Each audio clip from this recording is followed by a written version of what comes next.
Yo, what's up guys? Back again with me, Koko Jojo. Kali ini gue pengen ngebahas sebuah device yang udah jadi daily driver gue. Actually bukan daily driver gue, tapi jadi daily driver buat di mobil gue. Karena device ini merupakan sebuah device yang penting banget kalau ya kalian sering bepergian menggunakan mobil. Karena ya lumayan ngebantu banget untuk ya fitur jaga-jaga gitulah ya. Dan langsung aja, ini dia.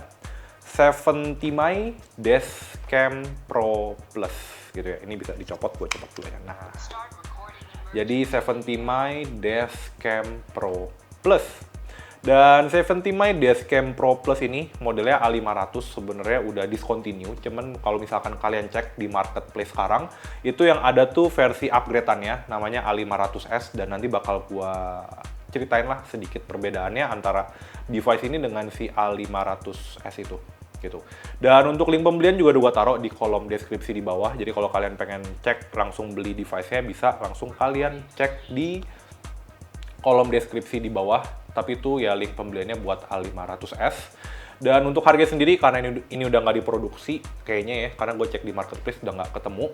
Jadi si A500S itu yang gue ketemuin itu harganya sekitar 1,6 atau 1,7 dan itu udah include sama kamera belakang. Jadi emang secara fiturnya lebih lah dari si kamera ini. Dan seperti biasa sebelum gue mulai video kali ini jangan lupa juga untuk selalu dukung Koko Jojo. Caranya gimana? Dengan klik tombol like, klik tombol subscribe, dan juga klik tombol share-nya. Dan langsung aja kita bahas mengenai desain dari dashcam ini. Oke, pertama-tama yang bakal gue bahas di sini adalah secara desain dari device ini. Secara desain device ini ya bisa dibilang cukup kecil, cukup simple, dan cukup mudah kalian taruh di mobil kalian. Di sini dia ada 4 buah tombol, dan ini tombolnya masing-masing punya fungsi buat navigasi karena layarnya ini dia nggak support touchscreen. Nah, terus di sini dia ada 1 buah tombol lagi, dan total ada 5 buah tombol buat navigasinya. Ini modul kameranya, dan di modul kameranya ini ada tulisan 70 My, dan di sini ada LED indikator yang bisa nyala warna merah ataupun warna hijau. Dan ini untuk kameranya sendiri nih bisa digerakin gitu. Jadi ya mungkin gerak ini sekitar 45 sampai dengan 90 derajat. Gitu. Nah, balik ke bagian kanan ini cukup simpel dan di sini mungkin letak perbedaan yang cukup kelihatan dibandingin dengan A500S. Dimana kalau A500S itu dia ada 1 port lagi buat kalian colok kamera belakang. Di sini dia cuma ada DC in dan juga micro SD. Untuk DC in-nya sendiri dia menggunakan port micro USB dan untuk di sini dia pakai media penyimpanannya itu micro SD. Di sini gue colokin SanDisk yang Ultra yang 64 GB gitu. Oke, balik ke bagian depan. Di bagian depannya cuma ada tulisan 70 My Dashcam Pro Plus model A500 dan ini beberapa hal ya deskripsi produk lah ya, dan di sini ada tulisan 70 My-nya di bawah sini. Dan ini untuk modul kameranya. Dan mungkin secara desain itu aja karena emang nggak terlalu banyak sih perintilan dari device ini.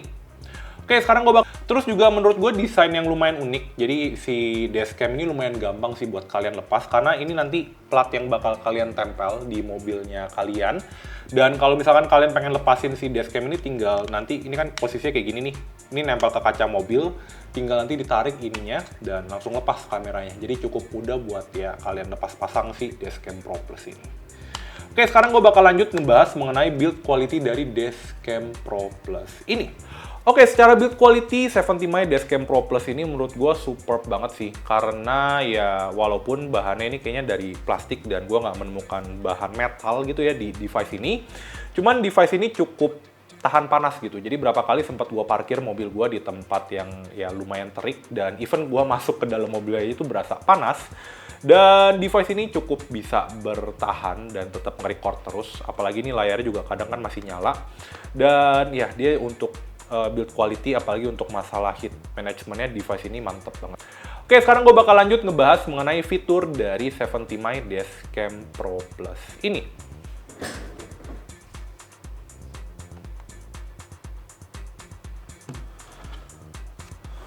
Oke, untuk fitur yang perlu gue bahas di sini yang menurut gue keren banget adalah, jadi waktu itu nih kalau nggak salah gue beli device ini sekitar 700 sampai dengan 800 ribuan dan dia udah punya apps nih, kelihatan nggak nih? Jadi ada Dashcam Pro Plus. Ini tinggal connect, join, walaupun mungkin agak sedikit text time karena baru nyala. Oke, back lagi. Ini gue join dulu di wifi-nya. Oke, udah masuk. Dan ini nanti langsung bisa, nah ini udah directly connect, kita coba lagi. Oke, jadi di sini, nah ini adalah aplikasinya nih. Ini kayaknya terlalu terang. Nah, segini. Oke, jadi ini adalah aplikasinya. Si 70 My Dashcam Pro Plus ini hal yang menurut gue keren banget nih. Itu dia udah bisa kalian kontrol di HP kalian. Jadi sewaktu-waktu kalian pengen kontrol lewat HP kalian, bisa tinggal kalian buka aja. Dan di sini dia ada viewfinder-nya nih. Jadi ini sesuai dengan viewfinder-nya. Terus juga di sini dia ada tulisan video quality specification dan juga di sini ada fitur buat tag foto. Nanti dia bakal tag foto. Terus di sini juga ada kalau misalkan kalian pengen ngecek album, tinggal kalian cek di albumnya. Dan ini kalau hal mungkin yang agak resenya, ketika kalian buka album, dia tuh bakal nge-stop recording gitu ya. Jadi ya kalau misalkan kalian di jalan pengen ngeliat album, ya hati-hati aja karena ya terlebih selain ya nyetir sambil main HP itu nggak baik, tapi ada juga hal lainnya yaitu ya device itu bakal stop recording kayak gitu. Nah, terus kalau kalian pengen lihat pengaturan yang lebih banyak, tinggal pencet yang tanda 3 ada di sini. Dan di sini ada banyak banget hal yang bisa kalian cek atau kalian atur. Di sini ada power on Wi-Fi setting, jadi ya Wi-Fi-nya akan selalu nyala. Dan juga ini untuk recordingnya selalu di enable, jadi bisa kalian setting juga enable atau off. Dan ini screen off time-nya, nah ini screen off-nya gua set always on, jadi selalu nyala. Dan tadi yang sempat gua bahas di build quality, itu lumayan apa ya, bisa dibilang ya si layarnya nyala terus, tapi device-nya tuh tetap bisa nge-record, jadi gue agak-agak takjub gitu buat heat management-nya walaupun device-nya panas. Ini screen off time, terus synchronize time, ini bisa nge-synchronize sama handphone kalian untuk waktunya, jadi nggak perlu kalian atur manual. Pilihan bahasa, ya ada beberapa bahasa, dan di sini untuk event video, jadi ini kalau kalian set, ini kalau si device ini ngerasa goncangannya terlalu gede, dia bakal nge-record, jadi kayak dikira tabrakan atau sejenisnya. Dan ini bisa disetting antara on low sensitivity atau on high sensitivity, tinggal diatur aja. Di sini juga ada pilihan buat ngatur suara speakernya, jadi ya tadi kan ada suaranya dia sempat ngomong, dan ini udah gue set di low aja, menurut gue cukup berisik banget. Di sini ada video setting, jadi bisa kalian setting videonya mau seperti apa. Ini gue setnya di high compression ratio ya, biar lebih hemat. Dan di sini bisa disetting nih. Dan ini yang menurut gue keren banget, karena dia bisa nge-record sampai dengan 2592 x 1944. Wah, dan di sini ada pilihan terendahnya itu 1920 x 1440. Di sini juga bisa pakai ya, dia udah support HDR. Dan di sini ya ini kayaknya untuk frame rate-nya aja sih, kayak gitu. Oke, terus video setting, nah recording duration. Jadi kalau misalkan kalian pengen potong per menit, bisa ya tinggal di set di sini mau 1 menit, 2 menit, ataupun 3 menit. Selanjutnya di sini ada speed atau latitude, jadi dia bakal nampilin speed atau latitude itu seperti apa. Dan di sini kalian bisa ganti password kalian Wi-Fi-nya, jadi biar nggak gampang dikoneksi sama orang. Nah di sini kalau di set auto off after stop, jadi ketika misalkan dia udah nggak ada supply listrik, si device ini bakal langsung mati. Bisa dipilih antara 5 menit, 10 menit, 20 menit, atau gua no automatic shutdown. Dan di sini ada beberapa keterangan lain. Terus di sini ada parking surveillance, jadi kalau misalkan ini dinyalain, ketika misalkan dia nggak ada listrik, device ini dia ada baterainya. Jadi ketika dia nyimpen listrik dalam baterainya, terus terasa tiba-tiba kayak mobil kalian ada yang nabrak, dia bakal auto record. Di sini gue setnya di on low sensitivity, karena high sensitivity-nya menurut gue terlalu sensitif. Di sini bisa juga untuk time-lapse fotografi, walaupun gue agak bingung buat apa. Mungkin buat kalau yang sering travel gitu ya, di time-lapse fotografi gitu, jadi kayak sembari jalan. Di sini juga ada pilihan ADAS enable, bisa dinyalain atau dimatiin. Di sini ya ada pilihan format memory card, restore factory setting, dan about. Gitu aja sih, gak terlalu banyak. Ya, bukan gak terlalu banyak sih, lumayan banyak lah yang bisa kalian setup di device ini. Dan yang paling, menurut gue paling ngebantu banget, kalian bisa ngambil footage-nya langsung dari sini. Dan ini udah di-folderin, ada yang normal, event, parking, time-lapse, ataupun ya yang tadi kalau misalkan kalian pilih foto. Oke, sekarang kita balik ke device-nya ini. Di device-nya ini mesti udah fokus, gua jauhin dulu device-nya. Oke, nah ini untuk device-nya sendiri, ini dia suka nyangkut sih. Jadi kita exit dulu aja. Nah, di sini dia ada 4 buah tombol buat navigasi. Oke, mobile apps-nya masih ke detect. Nah, ini udah berhenti connect.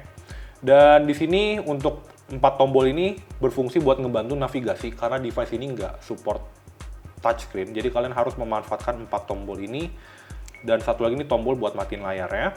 Di sini fungsinya di sini ada buat recording has been closed ataupun recording start. Jadi ya kalau close sih mestinya sih dia udah nggak nge-record ya. Cuman kalau misalkan dia nggak close dia bakal nge-record terus. Di sini setahu gue ini buat emergency video, ini buat akses galeri mestinya ada all video, emergency video, parking video, time lapse dan foto.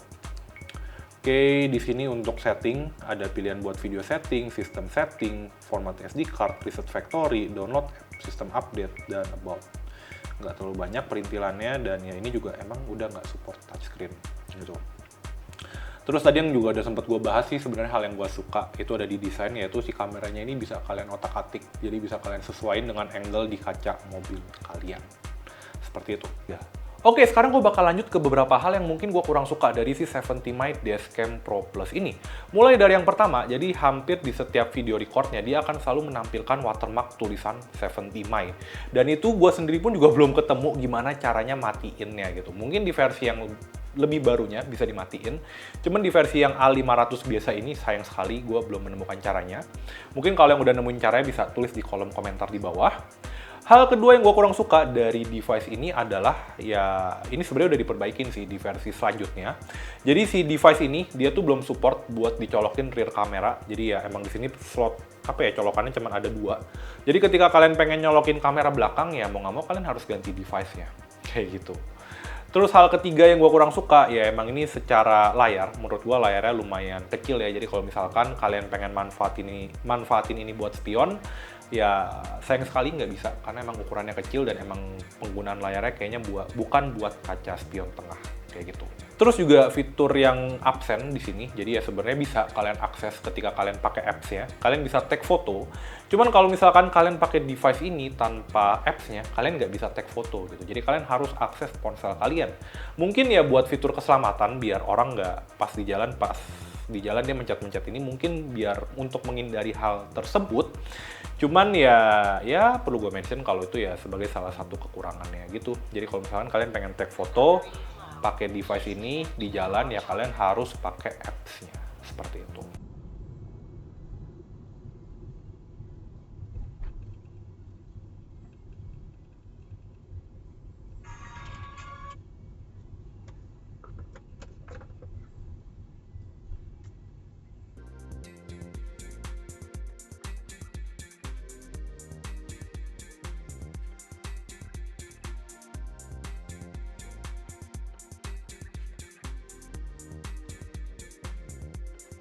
So, in summary, pendapat gue mengenai 70 mic Dashcam Pro Plus ini, atau A500, ya menurut gue device ini secara hasil rekaman oke banget. Even in the daylight, ataupun pas lagi malam, itu oke banget lah. Hasil rekamannya jelas banget, jernih banget. Cuma kalau misalkan kalian butuh kamera belakang, ya better kalian ambilnya Dashcam Pro Plus Plus, atau seri A500S gitu ya. Dan kayaknya kalau kalian pengen ngambil A500 yang tersedia sekarang sih emang varian yang A500S-nya aja. Gitu. Jadi ya menurut gue untuk paket hasil rekamannya ini oke banget. Dan kalau A500S harganya di sekitar 1,6-1,7 ya menurut gue cukup cengli lah buat perlindungan di mobil kalian gitu ya. Dan kalau misalkan kalian beli device ini buat jadi kaca spion tengah, ya rasanya device ini kurang cocok karena emang dia nggak bisa nge-output ke layar yang gede, ataupun dia ya layarnya juga emang kecil gitu aja sih. Kalau kalian pengen yang bisa jadi spion tengah, ya itu nanti akan ada tipe dashcam lain lah gitu. Dan itu nanti juga salah satunya bakal gue bahas di video selanjutnya. So, gimana pendapat kalian mengenai 70 mic Dashcam Pro Plus ini? Langsung aja kalian tulis di kolom komentar di bawah. Dan jangan lupa juga untuk selalu dukung Koko Jojo. Cara gimana dengan klik tombol like, klik tombol subscribe, dan juga klik tombol share. Dan last but not least, see you on the next video. Bye-bye!